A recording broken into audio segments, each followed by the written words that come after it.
El Gran Gatsby. Escrito por Scott Fitzgerald.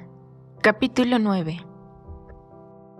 Como un inacabable entrar y salir de policías, fotógrafos y periodistas por la puerta principal de la casa de Gatsby. Una cuerda, atada de un extremo a otro de la cancela, y un policía mantenía a raya a los curiosos. Pero los chiquillos descubrieron pronto que podían entrar por mi jardín, y siempre había un grupo alrededor de la piscina, con la boca abierta.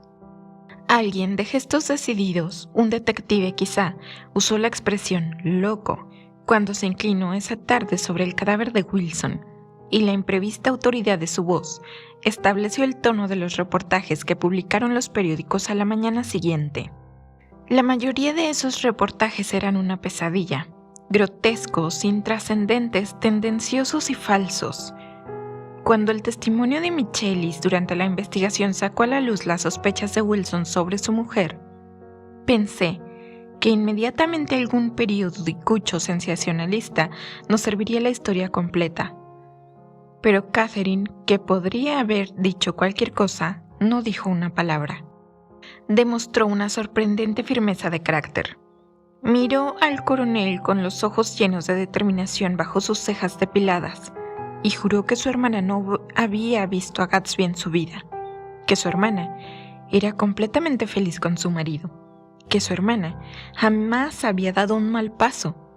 Se convenció a sí misma de lo que juraba y empapó de lágrimas el pañuelo, como si la menor insinuación ya fuera más de lo que podía soportar. De modo que Wilson fue reducido a individuo trastornado por el dolor, para simplificar el caso al máximo. Y ahí quedó todo. Pero esa parte de la historia me parece lejana e insustancial. Me vi completamente solo al lado de Gatsby, desde el momento en que llamé por teléfono a West Egg para dar la noticia de la catástrofe. Todas las conjeturas sobre Gatsby y todas las cuestiones prácticas recayeron sobre mí. Al principio me sentí sorprendido y confuso. Luego, mientras él yacía en su casa, ni se movía, ni respiraba, ni hablaba, hora tras hora, me fui convenciendo de que debía asumir la responsabilidad, porque no había ningún otro interesado. Interesado, digo, con ese intenso interés personal, al que cualquiera tiene cierto derecho cuando llega a su fin. Llamé a Daisy media hora después de que lo encontramos. La llamé instintivamente y sin la menor vacilación. Pero Tom y ella se habían ido a primera hora de esa tarde, llevándose el equipaje. ¿No han dejado una dirección? No. ¿Han dicho cuándo volverán? No. ¿Tiene idea de dónde pueden estar? ¿Cómo podría ponerme en contacto con ellos? No lo sé, no puedo decirle.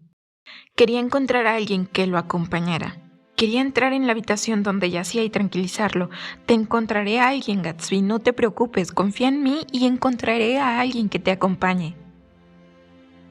El nombre de Meyer Wolfsham no aparecía en la guía de teléfonos. El mayordomo me dio la dirección de su despacho en Broadway y llamé a información, pero cuando conseguí el número ya eran más de las 5 y no contestaba el teléfono. ¿Puede llamar otra vez?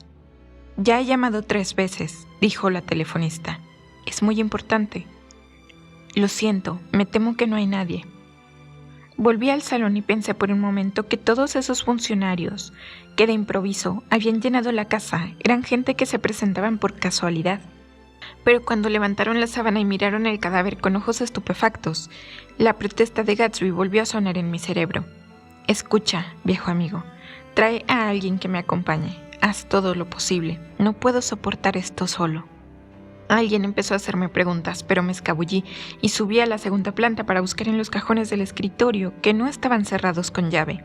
Nunca me había dicho expresamente que sus padres hubieran muerto, pero no había nada, solo la foto de Dan Cody, signo de una violencia olvidada, que me miraba fijamente desde la pared. A la mañana siguiente mandé al mayordomo a Nueva York con una carta para Wolfsham, pidiéndole información y rogándole que se acercara en el próximo tren. Eso me pareció superfluo cuando lo escribí. Estaba seguro de que se pondría en camino cuando leyera los periódicos, como estaba seguro de que, antes de mediodía, llegaría un telegrama de Daisy. Pero no llegaron ni los telegramas, ni Mr. Wolfsham. Nadie llegó, excepto más policías, más fotógrafos y más periodistas. Cuando el mayordomo volvió con la respuesta de Wolfgang, empecé a tener una sensación de desafío, de desprecio y de solidaridad entre Gatsby y yo contra todos. Querido Mr. Carraway, este ha sido uno de los golpes más terribles de mi vida, y me cuesta creer que sea cierto. Un acto tan insensato como el de ese hombre debería hacernos pensar. Me es imposible ir en este momento porque me tiene atado un asunto muy importante, y ahora no me puedo mezclar en eso. Si hay algo que pueda hacer más adelante, mándeme una carta con Edgar haciéndomelo saber. Casi no sé ni dónde estoy cuando oigo una cosa así y me siento totalmente hundido, noqueado. Le saluda atentamente, Meyer Wolfgang. Y añadí atropelladamente: téngame al corriente del funeral, etc. No conozco a su familia. Cuando sonó el teléfono esa tarde y la centralita anunció una llamada a larga distancia desde Chicago, creí que por fin era Daisy, pero me llegó débil y lejana una voz de hombre. Aquí es Leish. ¿Sí? No me sonaba ese nombre. Mierda de mercancía, ¿ha recibido mi telegrama? No ha llegado ningún telegrama. El joven Parker tiene problemas, lo han cogido cuando trataba de vender los bonos. Recibieron de Nueva York una circular con los números 5 minutos antes. ¿Qué me dice? Nunca sabe uno lo que le espera en estas ciudades atrasadas. Oiga, lo interrumpí asfixiándome. Oiga, no soy Mr. Gatsby. Mr. Gatsby ha muerto. Hubo un largo silencio al otro lado de la línea, seguido por una exclamación, e inmediatamente un seco graznido cuando se cortó la llamada. Creo que fue el tercer día cuando llegó de un pueblo de Minnesota un telegrama firmado por Henry C. Gatz. Solo decía que el remitente salía inmediatamente hacia Nueva York y que se pospusiera el funeral hasta su llegada. Era el padre de Gatsby, un anciano solemne, desolado y confundido, que se protegía del caluroso día de septiembre con un largo abrigo barato. Los ojos no dejaban de lagrimarle por la emoción, y cuando le cogí la maleta y el sombrero, empezó a tirarse con tanta insistencia de la barba gris y rala que me costó trabajo quitarle el abrigo. Estaba a punto de derrumbarse, así que lo llevé a la sala de música y lo obligué a sentarse mientras mandaba que le trajera algo para comer. Pero no podía comer. El vaso de leche se le derramó en la mano temblorosa. Vi en Chicago el periódico, dijo. El periódico de Chicago lo recogía todo, me vine enseguida. No sabía cómo localizarlo. Sus ojos, que me miraban sin ver, recorrían innecesariamente la habitación.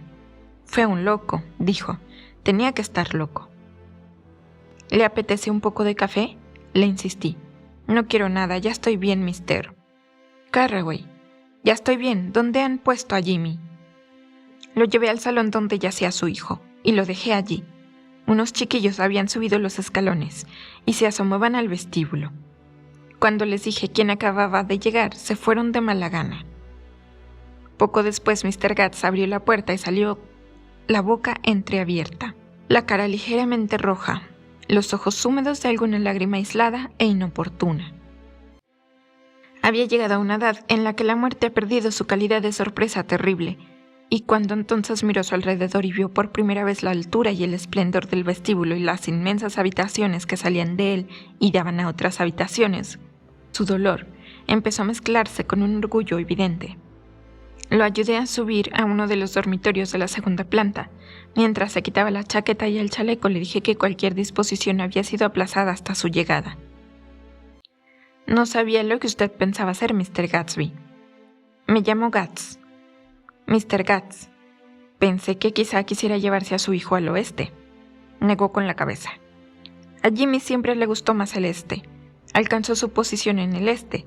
¿Era usted amigo de mi chico, Mr.? Éramos amigos íntimos. Tenía un gran futuro ante él, ¿sabe? Solo era un muchacho, pero tenía cerebro, mucha fuerza aquí. Se tocó la cabeza muy serio y yo asentí. Si hubiera vivido, habría llegado a ser un gran hombre.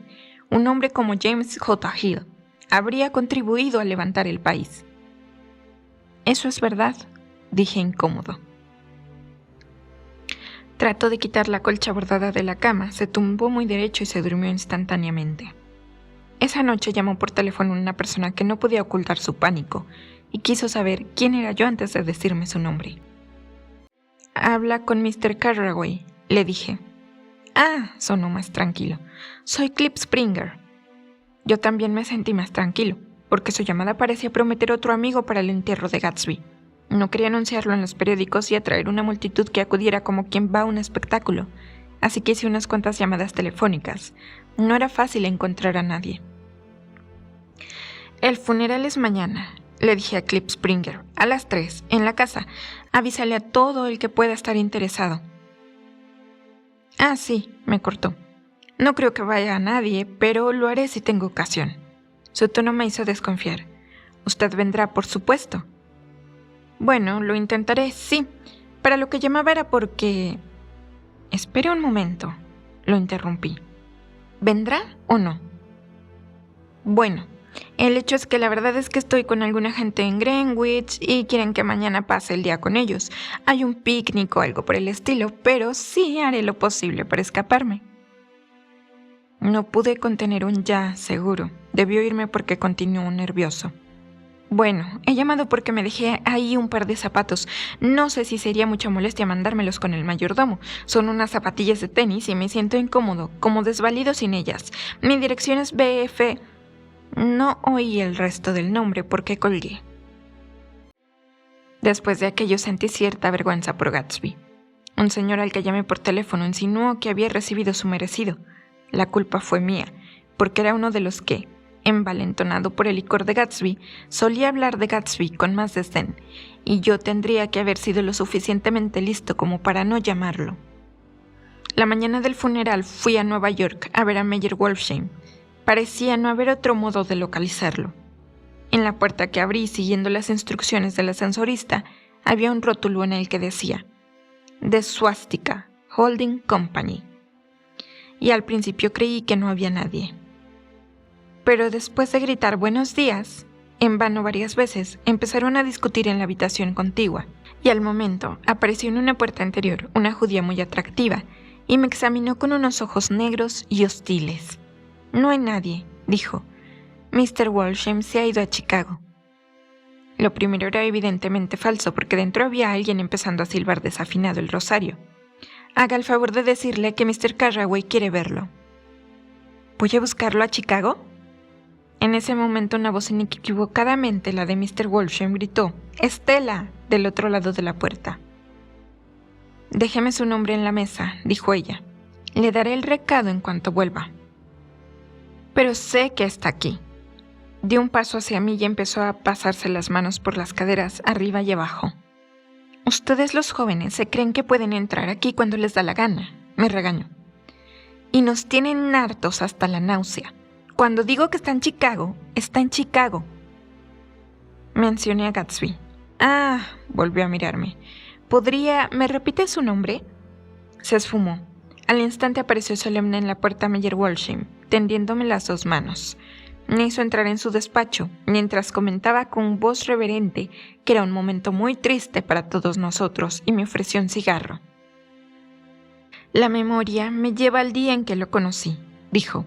«Un mayor, muy joven, recién licenciado, y cubierto de medallas que había ganado en la guerra. No tenía ni un centavo. Seguía usando el uniforme porque no tenía dinero para comprar ropa. Lo vi por primera vez en los billares de Winnie Brenner, en la calle 43, donde entró a pedir trabajo. No comía desde hacía 2 días. «Véngase a almorzar conmigo», le dije. «Devoró más de $4 de comida en media hora». «¿Lo introdujo usted en los negocios?» «¿Introducirlo? Yo lo hice a un hombre de negocios». «Ah». «Lo saqué de la nada, directamente del arroyo. Me di cuenta enseguida de que era un joven con buena apariencia y aires de señor, y cuando me dijo que había estado en Oxford, supe que podía serme muy útil. Le aconsejé que se afiliara a la Legión Americana, donde estaba muy bien considerado. Hizo entonces un trabajo para uno de mis clientes, en Albany. Estábamos así de unidos. Levantó 2 dedos bulbosos, siempre juntos». Me pregunté si aquella sociedad habría incluido la operación de las grandes ligas de béisbol en 1919. «Y ahora está muerto», dijo al cabo de unos segundos. Usted era su amigo más íntimo, así que sé que quiere que vaya al funeral esta tarde. Me gustaría ir. Muy bien, entonces venga. Los pelos de sus orificios nasales vibraron ligeramente y mientras decía no con la cabeza, los ojos se le llenaron de lágrimas. No puedo mezclarme en eso, dijo. No hay nada en lo que mezclarse, ya todo ha terminado. Cuando maten a un hombre no me gusta mezclarme, me mantengo al margen. Cuando era joven era distinto, si moría un amigo y no importa cómo, seguía a su lado hasta el final. Quizá le parezca sentimental, pero hablo en serio, hasta el final, por amargo que fuera. Vi que por alguna razón particular había decidido no asistir al funeral, así que me puse de pie. ¿Ha ido usted a la universidad?, preguntó de improviso. Por un momento pensé que iba a proponerme una conexión, pero se limitó a sentir y a estrecharme la mano. Tenemos que aprender a demostrarle nuestra amistad a un hombre cuando está vivo y no después de muerto, sugirió. Después, mi regla es no mover las cosas. Cuando salí del despacho, el cielo se había oscurecido y lloviznaba al llegar a West Egg. Me cambié de ropa, me acerqué a la casa vecina y encontré a Mr. Gatz paseando por el vestíbulo, emocionado. El orgullo por su hijo, las posesiones de su hijo no había dejado de crecer y quería enseñarme algo. Jimmy me mandó esta foto. Sacó de la billetera con dedos temblorosos. Mire. Era una fotografía de la casa rota por las esquinas y sucia de muchas manos. Me señaló cada detalle con fervor. Mire esto, y buscaba admiración en mis ojos. La había enseñado tantas veces que creo que para él era más real que la casa misma. Me la mandó Jimmy. Creo que es una foto muy buena, sale todo bien. Sí, muy bien. ¿Había visto a su hijo últimamente? Fue a verme hace 2 años y me compró la casa donde vivo ahora. Nos dejó destrozados cuando se escapó de casa, pero ahora veo que tenía motivos para hacerlo. Sabía que tenía un gran futuro por delante, y en cuanto empezó a tener éxito fue muy generoso conmigo. Parecía resistirse a guardar la foto y me dejó verla unos segundos más. Luego se guardó la billetera y sacó del bolsillo un ejemplar muy viejo, mugriento, desencuadernado, de un libro llamado Hopalong Cassidy. Mire, este libro era suyo, de cuando era un chiquillo, ahora verá. Lo abrió por el final y le dio la vuelta para que yo pudiera verlo. En la hoja de guarda habían escrito con letra de imprenta la palabra horario y la fecha 12 de septiembre de 1906. Y debajo, levantarse 6. Gimnasia y pesas 6:15, 6:30. Estudiar electricidad, etc. 7:15, 8:15. Trabajo 8:30, 16:30. Béisbol y deportes 16:30, 17. Ejercicios prácticos de elocuencia y saber estar 17, 18. Estudio de inventos útiles 19, 21 horas. Propósitos generales. No perder el tiempo de Schaffers, o nombre elegible. Dejar de fumar y de masticar el chicle. Baño un día sí y otro no. Leer una revista o un libro provechosos a la semana. Ahorrar $5, $3 a la semana. Portarme mejor con mis padres. Encontré este libro por casualidad, dijo el anciano. ¿No es revelador? Es revelador. Jimmy estaba destinado a triunfar. Siempre se estaba proponiendo cosas por el estilo. ¿Se da cuenta de cómo se preocupaba de cultivar su inteligencia? En eso era ejemplar. Una vez me dijo que yo comía como un cerdo y le pegué. Se resistía a cerrar el libro. Leía cada línea en voz alta y me miraba con ansiedad. Creo que incluso esperaba que copiara la lista para mi propio uso. Poco antes de las 3, el ministro luterano llegó de Flushing y empecé a mirar involuntariamente por las ventanas para ver si aparecían más coches. El padre de Gatsby hacía lo mismo. Conforme pasaba el tiempo, cuando los criados esperaban ya en el vestíbulo, empezó a parpadear nerviosamente y a hablar de la lluvia con preocupación e incertidumbre. El ministro miró un par de veces su reloj, así que lo llevé aparte y le pedí que esperara media hora, pero fue inútil. No vino nadie. A eso de las 5, nuestra procesión de 3 coches llegó al cementerio y se detuvo a la entrada bajo una llovizna persistente. Primero el coche fúnebre, horriblemente negro y mojado. Luego Mr. Gatz, el ministro y yo en la limusina. Y muy poco después en la furgoneta de Gatsby, 4 o 5 criados y el cartero de West Egg, todos empapados hasta los huesos. Cuando entrábamos en el cementerio, oí que un coche se paraba y el sonido de alguien que chapoteaba en el suelo mojado detrás de nosotros. Me volví a mirar. Era el hombre con gafas como ojos de búho, a quien descubrí una noche, hacía 3 meses, maravillado ante los libros de la biblioteca de Gatsby. No lo había visto desde entonces.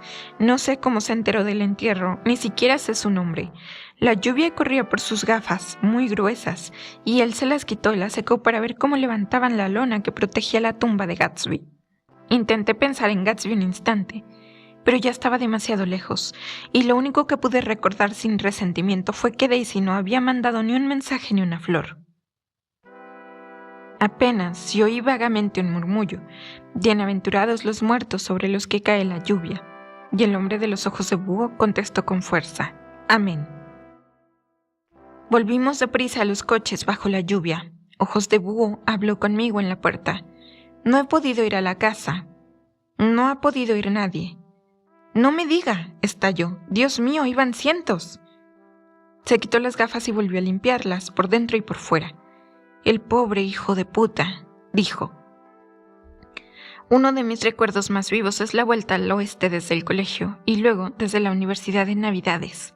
Los que seguían viaje más allá de Chicago se reunían en una vieja Union Station a las 6 de la tarde de diciembre con algunos amigos de Chicago que, sumergidos ya en la alegría de las fiestas, acudían a despedirlos.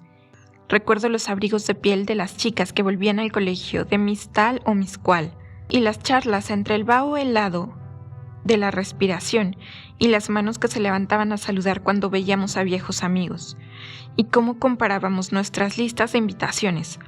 ¿Vas a la fiesta de los Ordway? ¿De los Hersey? ¿De los Schultz? Y los billetes del tren alargados y verdes bien apretados en las manos enguantadas. Y por fin, en la vía cerca de la entrada, los lóbregos vagones de la línea Chicago, Milwaukee y St. Paul, que nos parecían alegres como las mismas Navidades.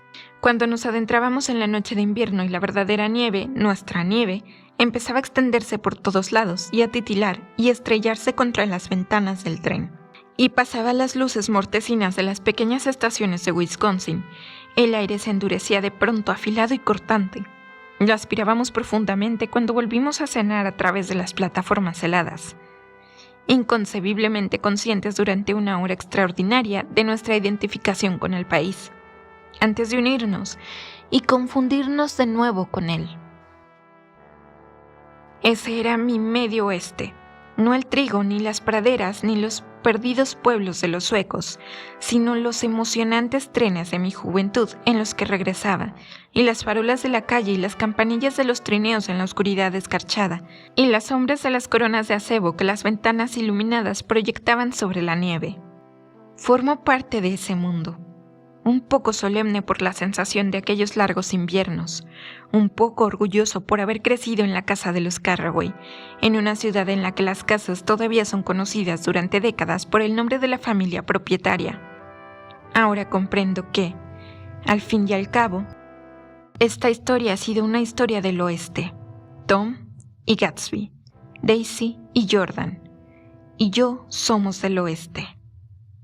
Quizás suframos en común alguna deficiencia que nos hace sutilmente inadaptables a la vida del este. Incluso cuando el este me impresionaba más, incluso cuando era más consciente de su superioridad sobre las aburridas, desangeladas y abotargadas ciudades de más allá de Ohio, con su inquisitivo e inacabable fisgoneo del que solo se libran los niños y los muy ancianos. Incluso entonces tenía para mí el este una nota de distorsión. West Egg especialmente sigue apareciendo en mis sueños más fantásticos. Lo veo como una escena nocturna pintada por el Greco, un centenar de casas a la vez convencionales y grotescas, encogidas bajo un cielo hosco y agobiante y una luna sin lustre. En primer plano, 4 hombres solemnes, vestidos de chaqueta, van por la acera con una camilla en la que yace una mujer borracha y en traje de noche. La mano que cuelga a un lado centellea enjollada y fría. Muy serios, los hombres entran en una casa equivocada, pero nadie sabe el nombre de la mujer, ni a nadie le importa. Después de la muerte de Gatsby, el este me parecía hechizado, distorsionado. sin que mis ojos pudieran corregirlo. Así que cuando el humo de las hojas secas flotaba ya en el aire y la ropa húmeda empezó a congelarse en los tendederos al soplo del viento, decidí volver a casa. Había algo que tenía que hacer antes de irme, algo desagradable y embarazoso que probablemente hubiera sido mejor no hacer, pero quería dejarlo todo en orden y no confiar en que el mar indiferente y diligente se llevara mi basura. Vi a Jordan Baker y hablé de lo que había pasado entre nosotros y de lo que después me había pasado a mí, y ella me escuchó muy quieta en un gran sillón. Iba vestida de golfista y me acuerdo de que pensé que parecía una muy buena foto para una revista ilustrada, con el mentón graciosamente levantado, el pelo color de hoja en otoño y la cara del mismo tono tostado que el guante sin dedos que descansaba en su rodilla. Cuando acabé, me dijo sin más comentarios que se había comprometido con otro. No me lo creí del todo, aunque había varios con los que podría haberse casado con un simple gesto de asentimiento, pero fingí sorpresa. Por un momento me pregunté si no me estaría equivocando. Luego volví a pensarlo todo rápidamente y me levanté para despedirme. «Pero fuiste tú el que me dejó», dijo Jordan de improviso. «Me dejaste por teléfono. Ya no me importas lo más mínimo, pero aquello fue para mí una nueva experiencia y durante un tiempo me sentí un poco desorientada». Nos estrechamos la mano. «Ah, ¿te acuerdas?», añadió, «de una conversación que tuvimos una vez sobre conducir un coche?» «No, no me acuerdo». ¿No dijiste que un mal conductor solo está seguro hasta que se encuentra con otro mal conductor? Bueno, pues yo me encontré con otro mal conductor, ¿no? Quiero decir que, si me equivoqué tanto fue por mi propio descuido. Creí que eras una persona bastante honesta y sincera. Creí que ese era tu orgullo secreto. Tengo 30 años, dije. He rebasado en 5 años la edad de mentirme a mí mismo y llamarle a eso honor. No me contestó.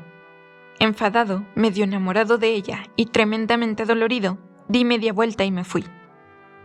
Una tarde de finales de octubre vi a Tom Buchanan. Iba andando delante de mí por la Quinta Avenida, alerta y agresivo como siempre. Las manos ligeramente separadas del cuerpo, como para defenderse de cualquier intromisión, y moviendo bruscamente la cabeza al ritmo de sus ojos inquietos. En el momento en que reduje el paso para evitar adelantarlo, se paró a mirar, arrugando la frente el escaparate de una joyería. Entonces me vio y retrocedió tendiéndome la mano. «¿Qué pasa, Nick? ¿Te niegas a darme la mano?» «Sí, ¿sabes lo que pienso de ti?» «Estás loco, Nick», dijo, «totalmente loco. No sé qué te pasa». «Tom», pregunté, «¿qué le dijiste a Wilson aquel día?» Me miró sin decir una palabra y supe que no me había equivocado a propósito de aquellas horas perdidas. Traté de dar media vuelta, pero me cogió el brazo. «Le conté la verdad», dijo. Se presentó en la puerta cuando estábamos a punto de irnos y cuando mandé que le dijeran que no estábamos, intentó subir por la fuerza. Estaba lo suficientemente loco como para matarme si no le hubiera dicho quién era el dueño del coche. En la casa no soltó ni un momento el revólver que llevaba en el bolsillo. Se interrumpió desafiante. «¿Y qué si se lo dije? Ese individuo recibió lo que merecía. Te cegó igual que cegó a Daisy, pero era peligroso. Atropelló a Myrtle como quien atropella a un perro y ni siquiera se paró». No había nada que yo pudiera responderle, salvo lo indecible, que no era verdad. «¿Y si crees que no he tenido mi parte de sufrimiento? Mira, cuando fui a dejar el departamento y vi la maldita caja de galletas para perros en el aparador, me senté y lloré como un niño. Dios mío, fue terrible». No podía perdonarlo ni demostrarle simpatía, pero entendí que para él lo que había hecho estaba completamente justificado. Solo era desconsideración y confusión. Tom y Daisy eran personas desconsideradas. Destrozaban cosas y personas, y luego se refugiaban detrás de su dinero o de su inmensa desconsideración. O de lo que los unía, fuera lo que fuera. Dejaban que otros limpiaran la suciedad que ellos dejaban. Le di la mano. Parecía absurdo no hacerlo, porque de repente fue como si estuviera hablando con un niño. Luego entró en la joyería a comprar un collar de perlas, o quizá unos gemelos. Libre, para siempre, de mis remilgos provincianos. La casa de Gatsby seguía vacía cuando me fui. Su césped había crecido tanto como el mío. Uno de los taxistas del pueblo nunca pasaba ante la entrada sin detenerse un momento para señalarle a sus pasajeros la casa. Puede que fuera el que llevó a Daisy y Gatsby a East Egg la noche del accidente, y quizá había inventado su propia historia sobre el caso. Yo no quería oírla, y lo evitaba cuando me bajaba del tren. Pasaba en Nueva York las noches de los sábados porque seguían tan vivas en mí aquellas fiestas deslumbrantes que aún oía la música y las risas, desmayadas y sin fin, que llegaban de los jardines de la casa, y los coches que subían y bajaban por el camino de entrada. Una noche oí un coche de verdad y vi cómo la luz de los faros iluminaba la escalinata, pero no investigué. Debía de ser algún invitado rezagado que había estado en el confín de la tierra y no sabía que habían terminado las fiestas. La última noche, después de hacer el equipaje y de venderle el coche al dueño de la tienda de comestibles, me acerqué a ver otra vez aquel extraordinario e incoherente desastre de casa. En los peldaños blancos una palabra obscena, garabateada por algún chico con un trozo de ladrillo, resaltaba con claridad a la luz de la luna, y la borré frotando la piedra con el zapato. Luego bajé dando un paseo a la playa y me tumbé en la arena. La mayoría de las casas grandes de la playa estaban ya cerradas y apenas si se veía una luz que no fuera el esplendor móvil y nublado de algún transbordador que cruzaba el estrecho. Y a medida que la luna cobraba altura, las casas insustanciales empezaron a desvanecerse y poco a poco tomé conciencia de la vieja isla que, allí mismo, había florecido ante los ojos de unos cuantos marinos holandeses. Un pecho del nuevo mundo, verde y joven, árboles desaparecidos. Los árboles que cederían su sitio a la casa de Gatsby provocaron una vez con sus susurros el último y más grande de los sueños humanos.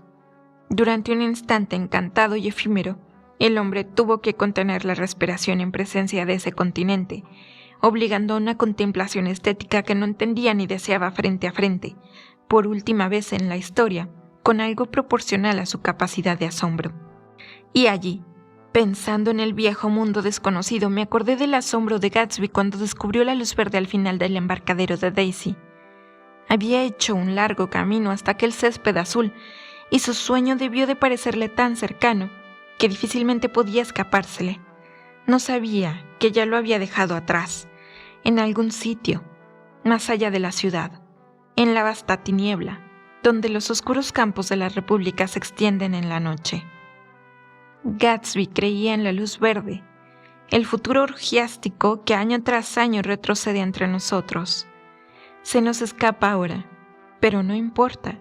Mañana correremos más, alargaremos más los brazos y llegarán más lejos. Así seguimos, golpeándonos, barcas contra corriente, devueltos sin cesar al pasado. Fin.